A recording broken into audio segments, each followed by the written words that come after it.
इसलिए हमारे देश में टेक्नोलॉजी का जब सिलेक्शन होता है, बनाने की बात होती है, तो उसमें ध्यान ये रखते हैं कि स्पीड ज्यादा ना हो, कम स्पीड पर काम करें।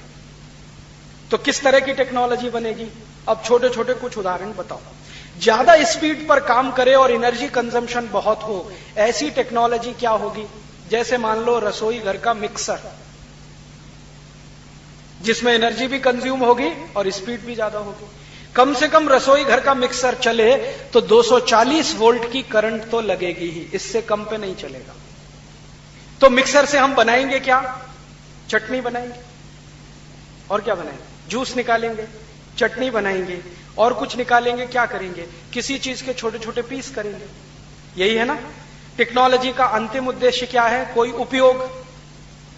तो हमने मिक्सर का उपयोग किया और धनिये की चटनी पीस के निकाल लिया, जिसमें 240 वोल्ट का करंट हमने खर्च किया, जिसके लिए कोई बड़ा डैम बनाना पड़ा, डैम के लिए पावर स्टेशन बनाना पड़ा, पावर स्टेशन के लिए कोयला निकालना पड़ा, कोयले के साथ पानी भी इस्तेमाल करना पड़ा, तब हमारा मिक्सर चला। ये है यूरोपियन टेक्नोलॉजी। अब भारत की टेक्नोलॉजी, चटनी ही बनानी है ना, तो सिलबट्टा जिंदाबाद। पत्थर का एक वो होता है कि नहीं, क्या कहते हैं उसको घर में? सिलबट्टा ही कहते हैं ना। तो सिल और बट्टा, बट्टा माने घिसने वाला, सिल माने पत्थर का टुकड़ा। तो सिलबट्टे पर पीसा तो एनर्जी कंजम्पशन जीरो। बनेगी तो चटनी वहां भी, बनेगी चटनी यहां भी। एंड पॉइंट दोनों में एक ही है, लेकिन महत्व की बात है कि एक बिना एनर्जी के चल रहा है, दूसरा एनर्जी से चल रहा है। और सबसे बड़ी बात कि जब चलेगा मिक्सर तो आप क्या करेंगे? खाली बैठेंगे ना, बैठ के देखेंगे भाई मिक्सर चल रहा है, इसकी शक्ल देखते रहो, लगे तो फोटो खींच लो, बहुत सुंदर चल रहा है, बहुत अच्छा चल रहा है। यही तो करेंगे ना, इससे ज्यादा तो कुछ नहीं कर सकते। हां, इतना जरूर है कि इसकी आवाज बहुत खराब लग रही है, कान में कर्कश कर्कश ध्वनि जा रही है, तो दरवाजा बंद कर दो मिक्सर चलाते समय, इतना ही करेंगे, इससे ज्यादा कुछ नहीं। और अगर सिलबट्टा चल रहा है तो आप बट्टे को घिसेंगे सिल पर, तो अपनी एनर्जी खर्च होगी। और आप जानते हैं सिल पर बट्टे को जब घिसेंगे तो अपनी एनर्जी खर्च होगी, माने बॉडी का कोलेस्ट्रॉल जलेगा। कोलेस्ट्रॉल जलेगा तो हार्ट अटैक नहीं आएगा। देखो, एंड पॉइंट दोनों में एक ही है। चटनी यहां भी बन रही है, चटनी वहां भी बन रही है, लेकिन एक सिलबट्टे की चटनी है जिसमें हमारी एनर्जी खर्च हो रही है। शरीर की एनर्जी माने कोलेस्ट्रॉल, जो फैट है ना, जो डिपॉजिट होता है, वही शरीर की एनर्जी है। तो हमने वो खर्च करके बनाया चटनी, तो शरीर का वजन भी कम होगा, कोलेस्ट्रॉल डिपॉजिट कम होगा, हम हार्ट अटैक फ्री रहेंगे, कोलेस्ट्रॉल फ्री रहेंगे, कार्डियक अरेस्ट फ्री रहेंगे, ब्रेन स्ट्रोक फ्री रहेंगे, 25 बीमारियां शरीर में नहीं आएंगी। और जो कोई मां या बहन वो सिलबट्टे पर घिस रही है चटनी बनाने के लिए, तो उसकी इंटरनल और एक्सटर्नल दोनों एक्सरसाइज हो रही है। और सिलबट्टे पर जब घिसा जाता है ना, तो सबसे बड़ी एक्सरसाइज यूट्रस की होती है। और यूट्रस की एक्सरसाइज अगर है गर्भाशय की, तो वो फ्लेक्सिबल बहुत रहता है। और अगर वो फ्लेक्सिबल है तो जिंदगी में कभी भी मां बनने के लिए सिजेरियन ऑपरेशन नहीं कराना पड़ता। तो अब हमारे पास दो ऑप्शन है कि मिक्सर बनाएं, मिक्सर चलाएं, आराम से कुर्सी पर बैठकर देखें, चटनी तो वहां भी बनेगी, लेकिन यहां शरीर में डिपॉजिट बढ़ता रहेगा फैट का, क्योंकि हम इस्तेमाल नहीं कर रहे हैं शरीर को। फैट बढ़ेगा तो हार्ट अटैक आएगा। और मां का यूट्रस का एक्सरसाइज नहीं होगा तो वो बहुत स्टफ आ जाएगा, कठोर हो जाएगा, और उस मां को गर्भवती होने के बाद सिजेरियन कराना ही पड़ेगा। तो एक मिक्सर की टेक्नोलॉजी कहां लेके जाएगी और एक सिलबट्टे की टेक्नोलॉजी कहां लेके जाएगी? अब हम ये कहना शुरू कर दें कि जी मिक्सर तो बहुत हाई टेक है और ये सिलबट्टा तो बहुत लो टेक है। दुनिया में कोई टेक्नोलॉजी हाई और लो नहीं होती है। कौन सी टेक्नोलॉजी आपके लिए उपयोगी है, एप्रोप्रिएट है, वो महत्व की बात होती है। हमारे लिए शायद सिलबट्टा बहुत एप्रोप्रिएट है, क्योंकि गर्म देश में रहने वाले लोगों को फैट डिपॉजिट्स ज्यादा होते हैं। क्योंकि गर्मी जो है ना, इसको शरीर मेंटेन कर पाए, इसके लिए फैट बनता बहुत है बॉडी में। तो भारतवासियों को प्राकृतिक कारणों से फैट ज्यादा बनता है। ये फैट कंज्यूम होता रहना चाहिए, इसलिए हमारे ऋषि मुनियों ने सोचकर सिलबट्टा बनाया। नहीं तो मिक्सर तो वो भी बना सकते, क्योंकि जो पहिया बना सकते हैं वो मिक्सर भी बना सकते हैं। मिक्सर भी क्या है, पहिया ही तो है। अंत में तो पहिया ही घूम रहा है ना अंदर, और क्या। तो हमने समझबूझकर सिलबट्टा बनाया क्योंकि हमें जाना है किसी दूसरे रास्ते पर, और यूरोप वालों को पता ही नहीं था, इसलिए मिक्सर बनाया। एक और उदाहरण दूं, यूरोप की टेक्नोलॉजी है वॉशिंग मशीन, है ना, उसमें भी पहिया ही है ना, और वो पहिया इस्तेमाल होता है। तो वॉशिंग मशीन में हमको चाहिए बहुत सारा washing powder. Washing machine detergent soap से चलती है? नहीं चलती, वॉशिंग पाउडर ही लगता है। और वॉशिंग मशीन ऑयल केक से चल सकती है? डिटर्जेंट पाउडर ही लगता है। तो जो देश वॉशिंग मशीन बनाएगा उसको पहले डिटर्जेंट पाउडर बनाना ही पड़ेगा, क्योंकि बिना उसके वो चलेगी नहीं। और आप जानते हैं डिटर्जेंट पाउडर से कपड़े धोने में पानी 10 गुना ज्यादा खर्च होता है कि नहीं? आप रोज डिटर्जेंट से कपड़े धो तो बाल्टी के बाल्टी पानी फेंकते रहो, झाग निकलना बंद नहीं होता। तो डिटर्जेंट बनाना पड़ेगा वॉशिंग मशीन के लिए, तो डिटर्जेंट बनाने के लिए पानी ज्यादा लगेगा।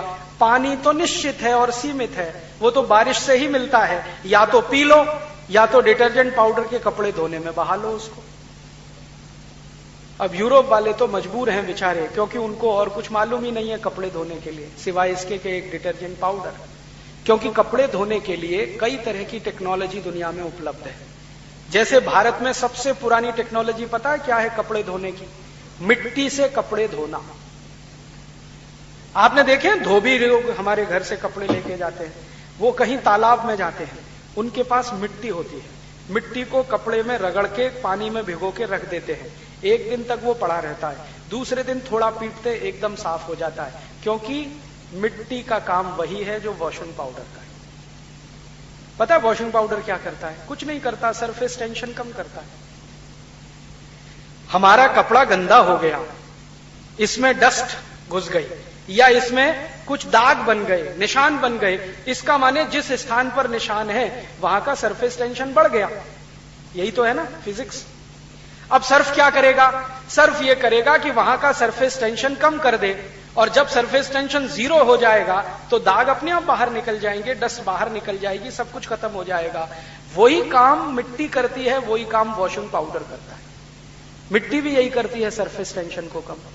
अब मिट्टी से हम कपड़े धोएं और सर्फ से कपड़े धोएं, दोनों में अंतर क्या है? मिट्टी से कपड़े जब हम धो रहे हैं तो मिट्टी पानी में जा रही है और पानी में मिट्टी नीचे बैठ रही है, वापस वही मिट्टी फिर काम आ रही है, फिर पानी में जा रही है, फिर बैठ रही है, फिर काम आ रही है, फिर जा रही है। माने ये पूरी सिस्टम सस्टेनेबल है, हजारों साल तक चलेगी। अब वॉशिंग पाउडर का चक्कर क्या है? वॉशिंग पाउडर बनाने में 23 केमिकल लगते हैं। मिट्टी एक ही केमिकल का खेल है, वॉशिंग पाउडर में 23 केमिकल है और सब के सब इनऑर्गेनिक हैं, ऑर्गेनिक कुछ भी नहीं है। मिट्टी 100% ऑर्गेनिक है। ऑर्गेनिक और इनऑर्गेनिक केमिकल्स का अंतर आप सब अच्छे से जानते हैं। तो मिट्टी ऑर्गेनिक केमिकल है, हजारों साल इस्तेमाल होगी, यूज और रीयूज, यूज और रीयूज होगा, और अंत में क्या होगा? पानी में मिट्टी मिलेगी तो आखिरकार वो पानी कहीं जाएगा, खेत में जाएगा, खलिहान में जाएगा, तो मिट्टी खेत में पहुंच जाएगी। इससे ज्यादा तो कुछ नहीं होने वाला। पानी भी सुरक्षित है, मिट्टी भी सुरक्षित है। अब वॉशिंग पाउडर से आपने जब कपड़े धोए तो उसमें तो 23 केमिकल हैं, वो सब पानी में निकलेंगे और वो पानी के साथ बहते हुए किसी नदी में जाएंगे। नदी का पानी सीपेज के माध्यम से जमीन के नीचे जाएगा, तो जमीन के पानी में केमिकल्स भी पानी के साथ मिल जाएंगे। फिर वही पानी हम ग्राउंड वाटर के रूप में रिचार्ज करके रीयूज करेंगे, तो पानी के साथ ये केमिकल भी आएंगे और यही केमिकल डिटेक्ट होंगे, तो सरकार कहेगी कि पानी जमीन का निकला हुआ खराब हो गया, अब ये पीने लायक नहीं है, क्योंकि हमने वॉशिंग पाउडर मिला मिला के इसको मिट्टी में फेंक दिया। वॉशिंग पाउडर के केमिकल क्या है? नाम सुनो तो तकलीफ आ जाए। Sodium lauryl sulphate, sodium metasilicate, जो हाईली पॉइजनस है और कैंसरस है। सोडियम लॉरेल सल्फेट के बारे में सारी दुनिया के वैज्ञानिक कहते हैं कि 0.05 मिलीग्राम मात्रा अगर 1 लीटर खून में आ गई, जरा ध्यान से सुनना, 1 लीटर खून में 0.05 मिलीग्राम सोडियम लॉरेल सल्फेट मिला तो ब्लड कैंसर करने के लिए सफिशिएंट है। वैज्ञानिक कहते हैं कि सोडियम मेटासिलिकेट अगर 0.01 मिलीग्राम 1 लीटर खून में मिला तो कैंसर करने के लिए सफिशिएंट है। तो यूरोप से आई हुई टेक्नोलॉजी वॉशिंग मशीन, उसमें डाला हुआ वॉशिंग पाउडर जो पानी को भी खर्च करेगा और आपकी जिंदगी को भी खर्च कर देगा, क्योंकि यही पानी जब डिस्चार्ज होके आप फेंकेंगे नालियों में, नालियों से जाएगा नाले में, नाले से जाएगा नदी में या तालाब में, फिर सीपेज के माध्यम से ग्राउंड वाटर में कन्वर्ट होगा, उसके साथ केमिकल भी होंगे, वही केमिकल वापस आपके पीने के पानी में आएंगे और आप पी पी के कैंसर से मर जाएंगे। ये है यूरोपियन टेक्नोलॉजी। अब हमारे यहां क्या है? हमारे यहां तो सबसे पुरानी मिट्टी थी कपड़े धोने के लिए। धीरे धीरे हमने उस मिट्टी को थोड़ा बाजू रख दिया, क्योंकि हमने कहना शुरू किया, अरे ये मिट्टी तो बहुत खराब है, मिट्टी नहीं लगनी चाहिए। आजकल पढ़े लिखे लोग पता है क्या करते हैं? अपने बच्चों को कहते हैं मिट्टी में मत खेल, लग जाएगी। मिट्टी तो लगने के लिए ही है, लग जाएगी तो कौन सी तकलीफ होने वाली है? आपको मालूम है दुनिया के सारे माइक्रो न्यूट्रिएंट्स मिट्टी में ही है।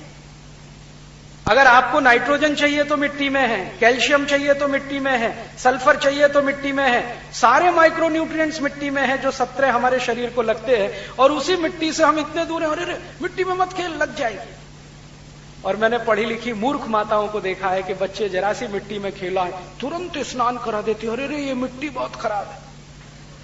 उनको मालूम नहीं है जब वो मर जाएंगे तो एक मुट्ठी मिट्टी में ही बदल जाएंगे, जिनको खेत में ही डालना पड़ेगा।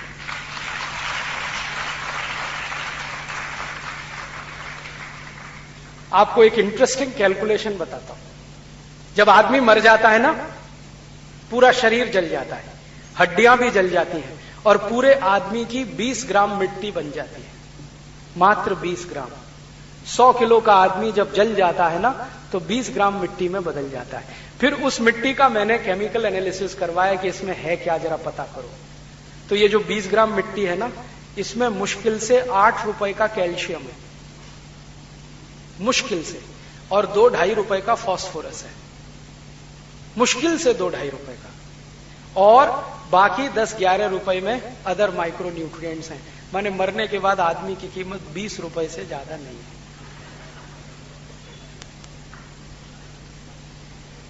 ये है जीवन की सच्चाई। और हम मिल रहे हैं उसी मिट्टी में और परेशान है कि ये मिट्टी शरीर पे नहीं लगनी चाहिए। ये मूर्खता हमने यूरोप से सीखी है।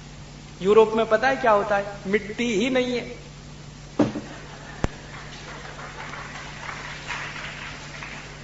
मैं आपको ये बहुत सीरियस स्टेटमेंट कर रहा हूं, पूरे यूरोप में मिट्टी ही नहीं है।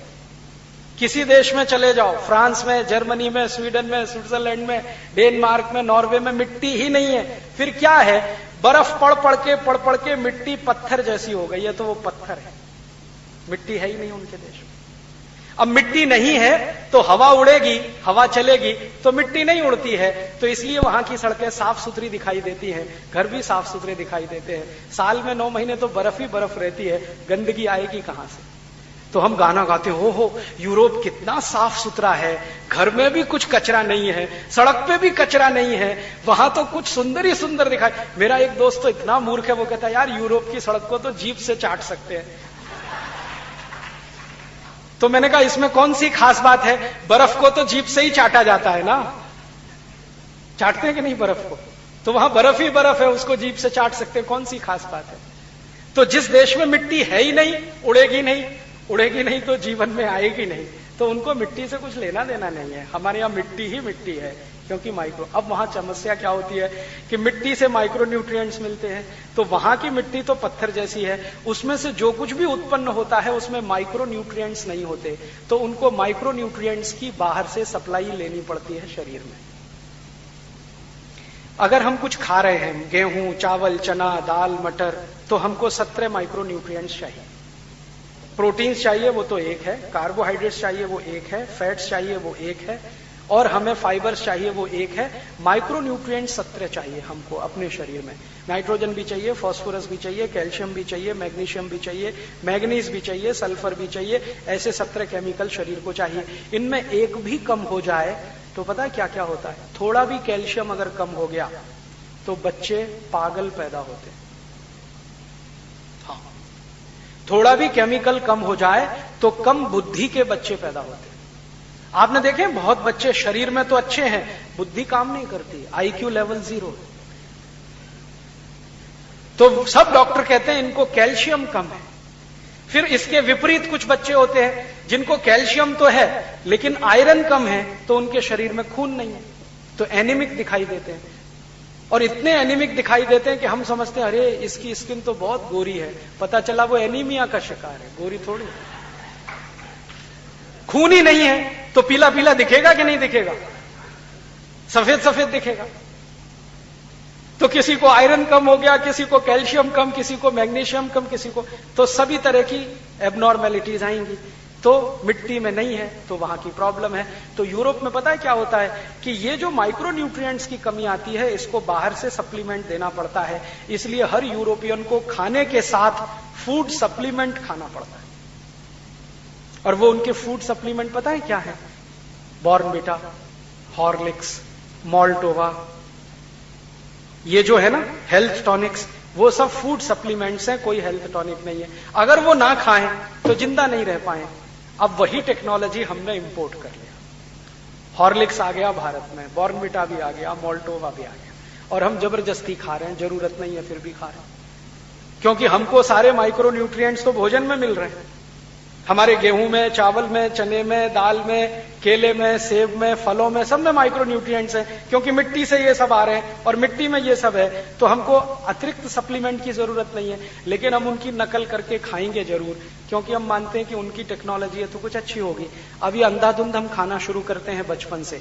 कई घरों में मैंने देखा बच्चों को हॉर्लिक्स मिला के ही दूध पिलाते हैं या बॉर्नविटा मिला के ही दूध पिलाते हैं। अगर लगातार आप ये खाएंगे हॉर्लिक्स, बॉर्नविटा, तो इसमें कैल्शियम है, और कैल्शियम आपके बॉडी में है, ऑलरेडी है।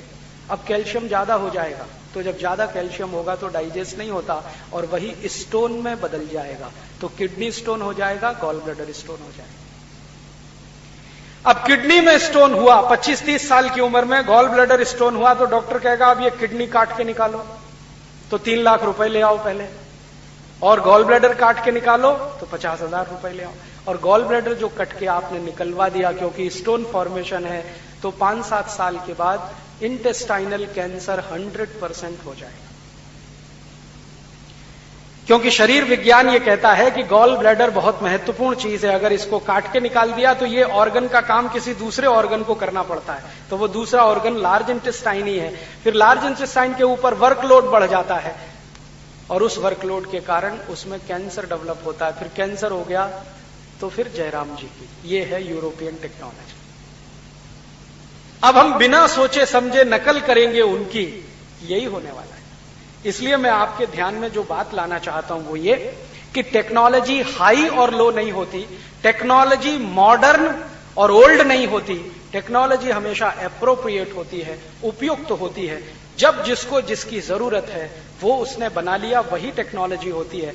दूसरों की नकल करके बनाएंगे तो वो नकल होती है, टेक्नोलॉजी नहीं होती।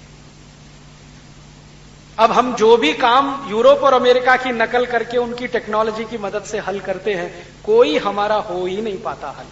लेकिन जो काम हम भारत की टेक्नोलॉजी की मदद से हल करें, 100% उसमें सोल्यूशन आ जाता है।